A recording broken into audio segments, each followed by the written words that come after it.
सतें अयाज़ मेले में तव्हां आयल सभिनी मौज़ूस महिमाननि खे दिलि जे गहराइनि सां भलीकार। तव्हां सभु ॼाणो था त अॼु असांजो जेको ही सेशन आहे अधु कलाक ते मुश्तमिल आहे ऐं असां कोशिशि कंदासीं त कम जूं ॻाल्हियूं करे वठूं।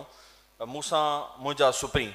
ही शेख अयाज़ जे ख़तनि जो मजमू आहे जेको बिल्कुलु ई ताज़ो हाणे ई कुझु लम्हा अॻु में छपजी मार्केट में बि अञा न आयो आहे, असांजे हथनि ताईं पहुतो आहे। त पहिरियों मां स्टेज ते वेठल असांजा ॿई जेके मानाइता दोस्त आहिनि, हिकिड़ो किताब जो मुरतिब आहे डॉक्टर फयाज़ लतीफ़ ऐं डॉक्टर एहसान दानिश, उन्हनि सां गॾु असां गॾिजी हिन किताब जो महूरत कंदासीं।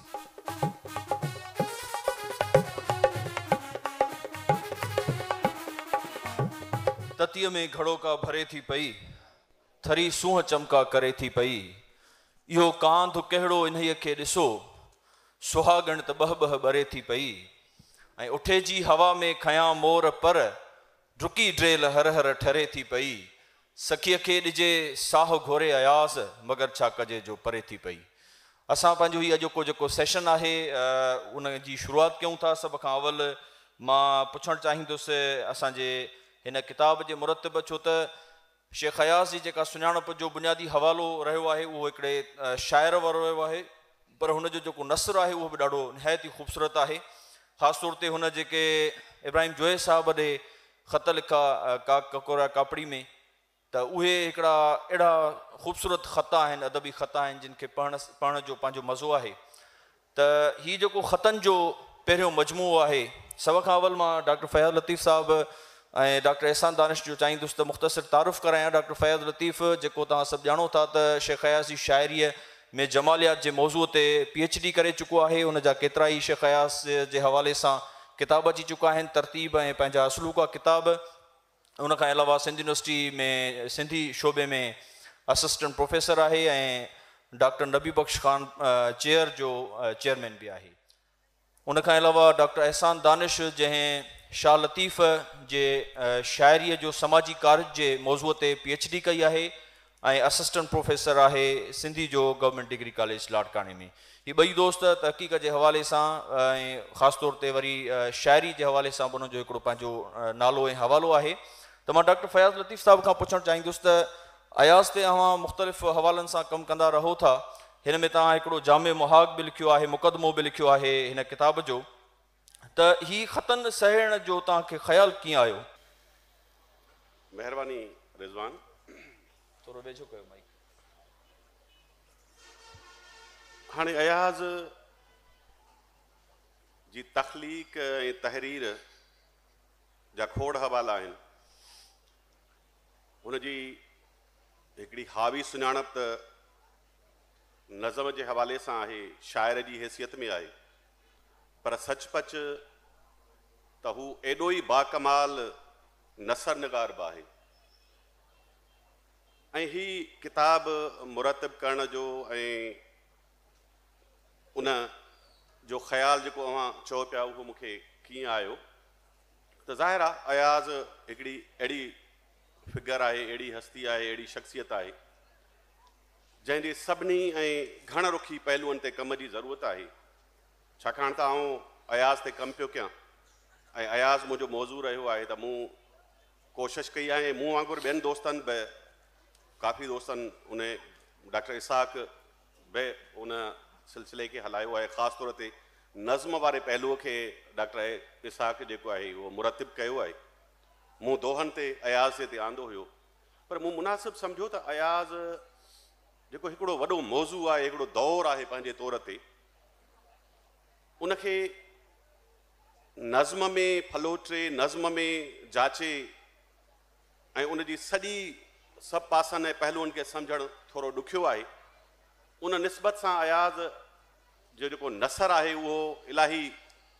असांखे सवलाई पैदा कंदो। अयाज़ जी शख़्सियत ऐं अयाज़ जे फ़नी फ़िक्री पहलुअनि खे सम्झण जे हवाले सां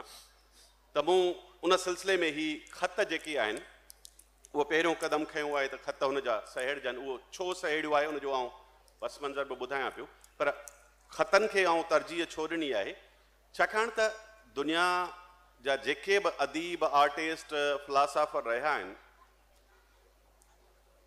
उन्हनि खे परखण जो जेको ज़रियो रहियो आहे ज़ाती ऐं शख़्सी तौर ते, उहो ख़त तमामु मौसर ज़रियो रहिया आहिनि, छाकाणि त ख़त हिकिड़ो शख़्सियत जो आईनो थिए थो इंसान जो। ऐं अयाज़ जा ख़त जेके मुख़्तलिफ़ क़िस्म जा आहिनि उहे मिसाल तौर ते अयाज़ जा ज़ाती ख़त बि आहिनि, आम ऐं रवाजी क़िस्म जा जेके ख़त आहिनि उहे बि आहिनि, इल्मी ऐं अदबी ख़त बि आहिनि। त अयाज़ आउं सम्झां थो त मुकमिल तौर ते पंहिंजे यादगीरनि आतम कहाणी मां बि कोन थो परखिजे, शाइरी मां बि उनखे परखणु ॾाढो ॾुखियो आहे, पर ख़त उन जे लाइ हिकिड़ो बहितरीनु ज़रियो जेको मूं स्टडी कई आहे या अयाज़ खे मूं ॾिठो आहे त उन में अयाज़ मुकमिल तौर ते हिकिड़ो बिना कंहिं ठाठ हुजे, बिना कंहिं तकल्लुफ़ जे, बिना कंहिं पाण ते जेको आहे जेके ख़ासि तौर ते शाइराना लवाज़मात आहिनि उनखां हटी करे मुकमिल तौर ते अयाज़ जेको आहे पंहिंजे ख़तनि में मिले थो। उहे ख़त ख़ासि तौर ते जेके इब्राहिम जोए साहिब खे लिखियल आहिनि उहे ज़ाती ख़त बि आहिनि जिन में रवाजी ॻाल्हियूं बि आहिनि, रस्मी ॻाल्हियूं बि आहिनि, रोज़मर्रा जूं ॻाल्हियूं बि आहिनि ऐं नंढियूं नंढियूं ॻाल्हियूं बि आहिनि। उहो मिसाल तौर ते अयाज़ ऐं जोए साहिब जे विच में जेका गुफ़्तगू थिए थी उन जा इलाही पहलू अहिड़ा था अचनि जेके अयाज़ ऐं जोए साहिब खे सम्झण में इलाही मदद था कनि त इन्हनि ॿिन्ही माण्हुनि जो रिश्तो पाण में कहिड़ो आहे, केतिरो बेतकल्लुफ़, केतिरो मोहबत वारो, केतिरो उनसियत वारो, केतिरो हिक ॿिए खां सिखण वारो आहे। तव्हां हिन में ख़त सभु जो सभु शामिल कया आहिनि या चूंडे शामिल कया आहिनि? मूं सभु कोशिशि कई आहे त अयाज़ जा जेके छपियल ख़त आहिनि, मिसाल तौर ते जे काककुर या कापड़ी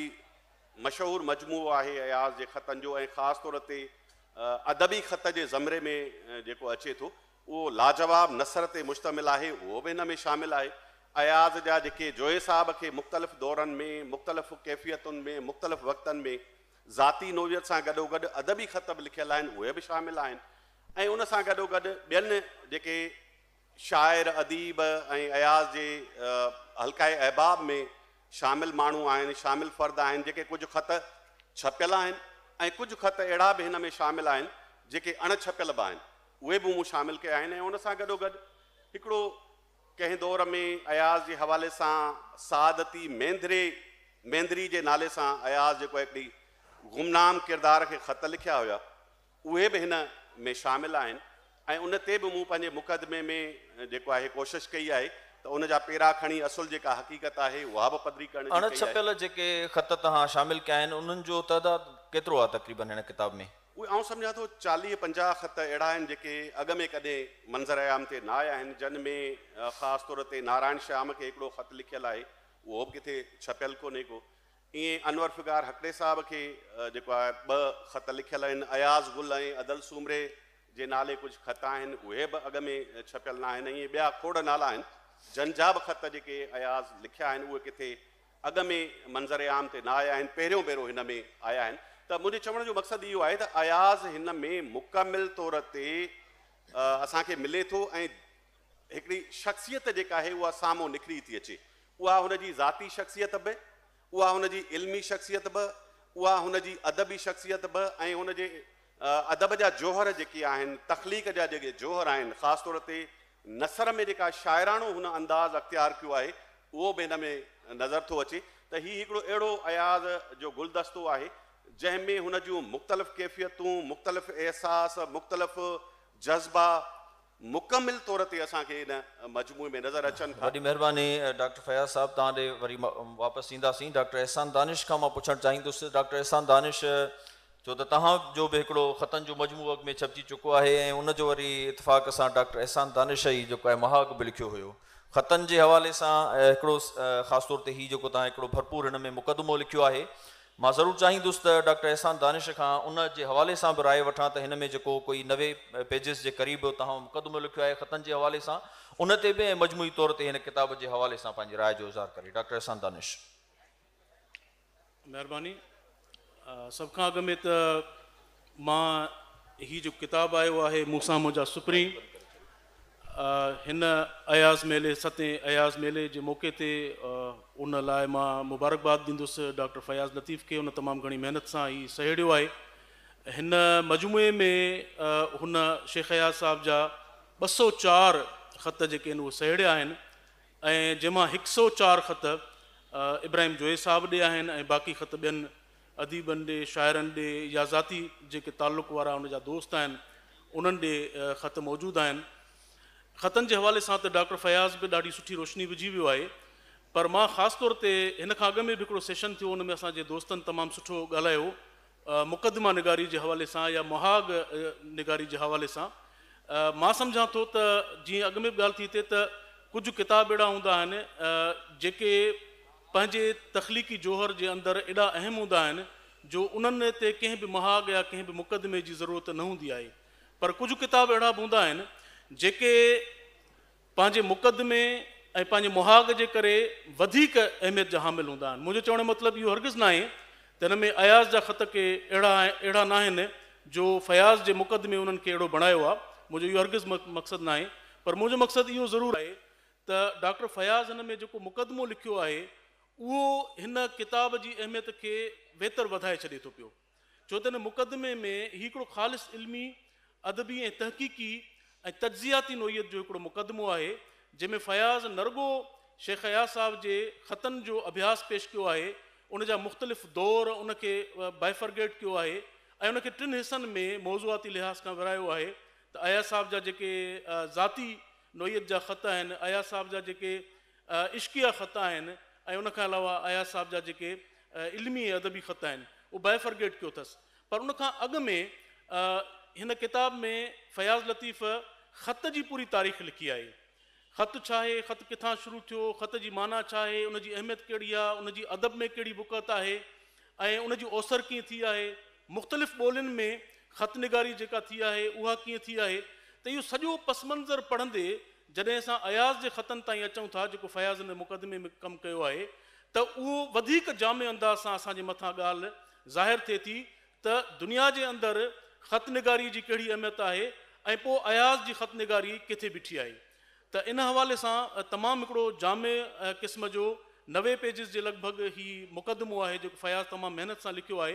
ऐं इन मुक़दमे जे करे मां सम्झां थो त हिन किताब जी मूंसां मुंहिंजा सुपरी इन जी अहमियत वधी आहे। पर छो त तव्हां पुछो त हिन में जेके अयाज़ साहब जा कहिड़े क़िस्म जा ख़त आहिनि त उन में वाक़ई बि हुन जा हिकिड़ा ज़ाती नोयत जा ख़त आहिनि जेके असां इल्मी अदबी उन मयार ते त असां नथा परखे सघूं, पर उहे बि अहमियत इन करे रखनि था त उन में छो त ख़त जेको आहे उहो ऑटोबायोग्राफी जो हिकिड़ो हिसो थिए थो पियो, ख़त जे वसीले बि इंसान जी ज़ात जा मुख़्तलिफ़ पहलू खुलंदा आहिनि। त हिन में जेके उहे ज़ाती नोयत जा ख़त आहिनि उन मां बि शेख अयाज़ साहब जे ज़ाती ज़िंदगीअ जे एक्टिविटीज़ जी ख़बर पवे थी पई, उन जे कार वहिंवार जी ख़बर पवे थी। पर ॿिया जेके उन जा ख़त आहिनि जेके उन जा इश्किया ख़त आहिनि, ख़ासि तौर ते पुनल खां पोइ में जेके रोशनारा ॾे लिखियल ख़त आहिनि उन्हनि जी तमामु वॾी अहमियत आहे। 7 ख़त आहिनि, पर उहे 7 ख़त मां सम्झां थो जेकॾहिं रुमानवी ख़त निगारी जी ॻाल्हि कजे त उन में तमामु हिकिड़ी अहमियत इहे ख़त रखनि था पिया। उन खां अलावा मेंदरी सआदती जो जेको ज़िक्र निकितो उन जी बि ॻाल्हि थी, पर ख़ासि तौर ते हुन जा जेके ख़त पहिरें ज़माने में छपिया उहे इल्मी लिहाज़ खां या अदबी मयार जे लिहाज़ खां तमामु ऊचाईअ ते पहुतल आहिनि ऐं उहे ख़त छो त अयाज़ साहब जेके आहिनि रवायती तौर ते जीअं आम तौरु ख़त लिखिबो आहे उन में हाल अहवाल ॾिबो आहे, उहा शइ कोन हुई। उहा हुन ख़त लिखिया ई इन जे करे हा त उहे बाद में छपजनि, इन जे करे उहे जेके आहिनि हिकिड़े अदब जे उन मयार ते असांखे नज़र अचनि था पिया जेके ककोरा कापड़ी में छपिया। ही जॾहिं प्रेशर अचे थो त ख़तमु कयो ख़तमु कयो ख़तमु कयो त पोइ सोचां थो त किथे कहिड़ियूं कहिड़ियूं ॻाल्हियूं करे पोइ ख़तमु कजनि। असां रिज़वान ॾे वेंदासीं वापसि। वॾी महिरबानी ऐं अदी इरफाना अलार्म ॾेई गई आहे असांखे ऐं ज़ाहिर आहे त अधु कलाक जो सेशन आहे त उन में असांखे वाइंड अप बि करिणो आहे, पर ख़तनि जे हवाले सां ख़ासि तौर ते हीउ जेको किताबु आहे हिन दौर में हिन जी अहमियत इन जे करे वधीक आहे जो अॼुकल्ह जो जेको नौजवान आहे उनखे त ख़तनि जी उन हक़ीक़त में उन मज़े जी ख़बर ई कोन्हे का जेको ख़त एड्रेस लिखी टिकली हणी मोकिलिबो हुयो ऐं पोइ इंतज़ारु कबो हो। त मां सम्झां थो हीअ SMS जो चैटिंग जो व्हाट्सएप जो जेको दौरु आहे इन में अयाज़ जे ख़तनि जो ही मजमूओ जेको आहे उनजी अञा वधीक अहमियत आहे ॼण त इन हवाले सां। त मां डॉक्टर फयाज़ लतीफ़ खां पुछणु चाहींदुसि त मुख़्तसिर तौर उहे इन शइ जो ज़िक्र कनि त हिन में तव्हां मौज़ूआत जे हवाले सां बि शायदि डिस्ट्रीब्यूशन कई आहे ख़तनि जी, उहा तव्हां डिस्ट्रीब्यूशन कहिड़े हवाले सां कई आहे, मुख़्तलिफ़ उन में जेके तव्हां हिसा अलॻि अलॻि कया आहिनि किताब में? रिज़वान, जीअं त वक़्तु सफ़ा महदूद आहे ऐं अॼोके हिन निशस्त में असां रुॻो किताब जो तारुफ़ ई आहे, उन जूं जेके ग्लैम्सिस आहिनि उहे ई ॿुधाए सघूं था। ऐं हिन में जेको मुक़दमो आहे ख़ासि तौर ते मूं कोशिशि कई आहे त उन में जेको आहे 3 ॿोलियुनि ख़ासि तौर ते फ़ारसी, अरबी, उर्दू ऐं अंग्रेज़ी ॿोलियुनि ऐं सिंधी में जेको आहे ख़त निगारी जेको आहे जेका इर्तिका थी आहे उहा ॾिनी आहे। ऐं ख़ासि तौर ते नौजवान जेके यूनिवर्सिटीज़ में पढ़नि था ख़त निगारी या सवानियत जन जो मुतालियो आहे उन्हनि जे लाइ फ़ाइदेमंद थींदो। पर आउं सिर्फ़ु हिन में रुॻो जेको अयाज़ जे हवाले सां ज़िक्र इहो थो करणु चाहियां, छाकाणि जुज़ियात में त बहस करे कोन थो सघिजे या जुज़ियात में ॻाल्हाए नथो सघिजे, एतिरो टाइम आहे ई कोन। हिन ख़त जी हुई अॼु मोह ॾेखाई ऐं उन जो ज़िक्र करणो हो जेको ई असांजो मौज़ू हुयो। पर ही ख़त एतिरा अहम छो आहिनि या इन किताब जी ज़रूरत छो आहे, उहो सबबु इहो आहे त जीअं मूं चयो त अयाज़ जी ज़िंदगी ऐं उन सां गॾोगॾु हुन जा फ़िक्री पहलू ऐं पासा ही ख़त खोड़ जेको आहे उहो वाज़े कनि था, अयां कनि था। ऐं ख़ासि तौर ते अयाज़ जेको पहिरें इश्क जो अगुण बि ज़िक्र निकितो जेको आहे रोशन आला मुग़ल, जंहिंजे कुल हुन जा 7 ख़त लिखियल आहिनि, उहे पुनल खां पोइ जे नाले सां जेको आहे शायाब थी चुका आहिनि। ऐं उहे 7 ख़त अयाज़ उन्हनि में हिकिड़ो जीअं गभरू नौजवान हूंदो आहे, जीअं उन जा जज़्बा हूंदा आहिनि ऐं उन जूं कैफ़ियतूं हूंदियूं आहिनि, उहे सभु अयाज़ उहो मुकमिल तौर ते हिकिड़ो गभरू ऐं अणझल जज़्बनि वारो जेको रोई बि सघे थो, खिली बि सघे थो, उहो बि उन में मौजूदु आहे। ऐं उन सां गॾोगॾु अयाज़ जेको संजीदा आहे, जेको फ़लसफ़े, जेको साइंस, जेको समाज ते गहरी नज़र रखे थो, उहो बि जे काक कोरिया कापड़ी जी सूरत में मौजूदु आहे। अयाज़ जेका ओसर थी आहे उनजी सिख्या थी आहे, मुशाहिदो थियो आहे, मुतालियो थियो आहे, उन जी जेका इब्राहिम जोए साहब सां सोबत ऐं मोहबत आहे उहो कीअं जेको आहे उन जी महिरबानी फयाज़ तव्हांजी मां ऐं आख़िरी रुॻो ॻाल्हि इन ते ख़तमु थो कयां त ही ख़त आउं सम्झां थो त नसर में नज़माणो रस था ॾियनि। अयाज़ जेके तशबीहूं उन में तरकीबूं इस्तेमालु कयूं आहिनि उहे कमाल आहिनि, न फ़क़ति जे काक कोरिया कापड़ी में, पर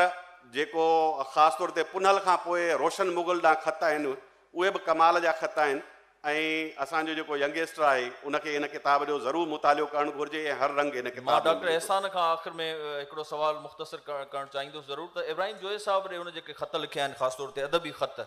उन्हनि खे तव्हां कीअं था ॾिसो? अदबी ख़तनि जे हवाले सां जॾहिं असां ॻाल्हि कंदासीं त उहे मिसाल तौरु पेश करे सघजनि था, उहे कहिड़े पद ऐं पैमाने जा आहिनि? असल में ॻाल्हि खे बिल्कुलु मुख़्तसर कबो, मां जॾहिं मैडम इरफाना ॾे ॾिसां थो त अहसासु थो थिए त मूंखे इहो बि न ॻाल्हाइणु खपे, पर ओॾा ॾिसण खां बिना मां हीअ ॻाल्हि चवणु चाहियां थो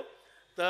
जीअं फयाज़ ॻाल्हि जिते छॾी मां उतां ई ॻाल्हि खे कंटिन्यू कंदे इंतिहाई मुख़्तसर जवाबु ॾियणु चाहींदुसि त अयाज़ साहब पाण किथे लिखियो आहे त नसर पंधु कंदो आहे ऐं शाइरी जेका आहे रक़्स कंदी आहे। पर हक़ीक़त इहा आहे त अयाज़ जो जॾहिं नसर पढ़िजे थो ऐं ख़ासि तौर ते इब्राहिम जोए साहब ॾे लिखियल ई काक कोरा कापड़ी वारा जेके ख़त आहिनि उहे जॾहिं पढ़जनि था त इहो बि अहसासु थिए थो त अयाज़ जो नसर बि रक़्स करे थो पियो। ऐं उहा ॻाल्हि असांखे उन में महसूसु थिए थी। उन में जेके मंज़र आहिनि, उन में जेके महाकात आहिनि, उन में जेके मौज़ू आहिनि, उन में जिते जिन मकान ऐं मकाननि तां अयाज़ उहे ख़त लिखिया आहिनि, उन्हनि जो जंहिं अंदाज़ सां ज़िक्र आहे उहो मां सम्झां थो हिकिड़ो अदब जो जा शाहपारा आहिनि। ऐं अयाज़ जा जेके इहे ख़त आहिनि ख़ासि तौरु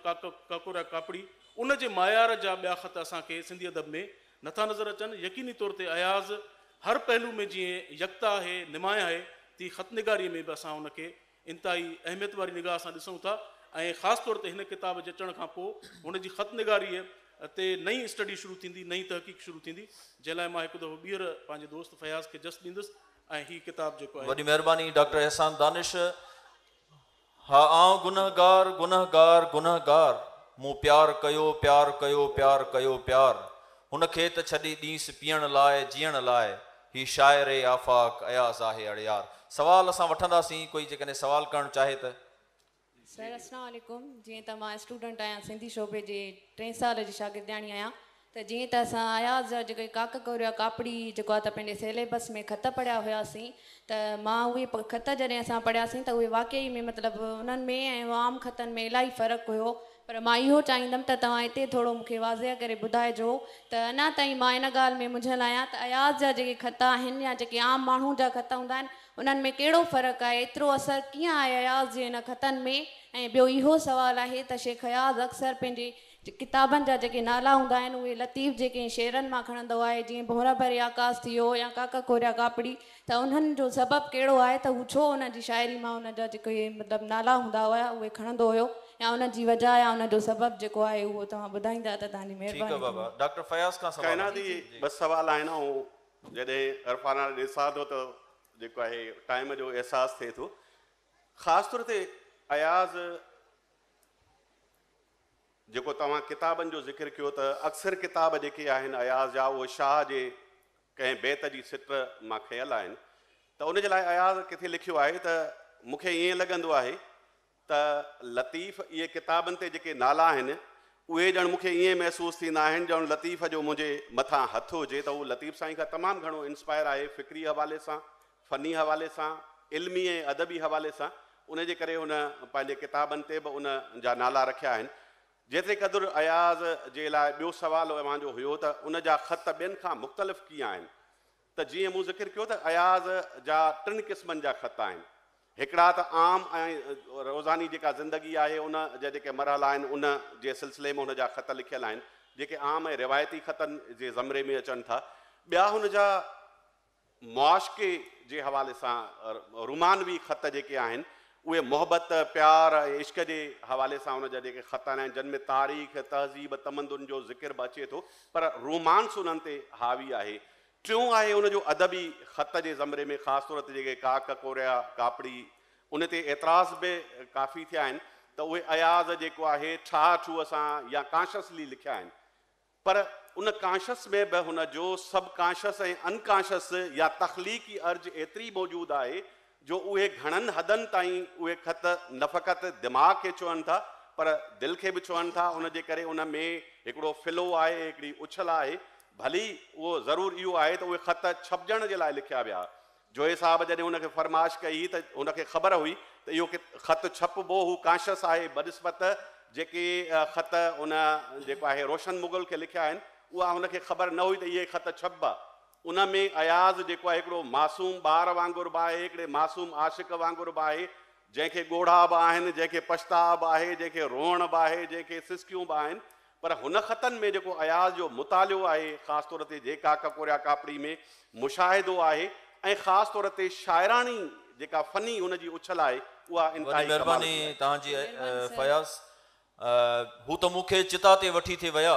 मींहुं बरसी पियो काल शमशान में, ऐं इश्क तुंहिंजो अयाज़ आहे इंसान सां, हू चवनि था त तूं नाहीं ईमान में। तव्हां असां सभिनी खे पेशेंटली ॿुधो, तव्हां सभिनी जी तमामु घणी महिरबानी।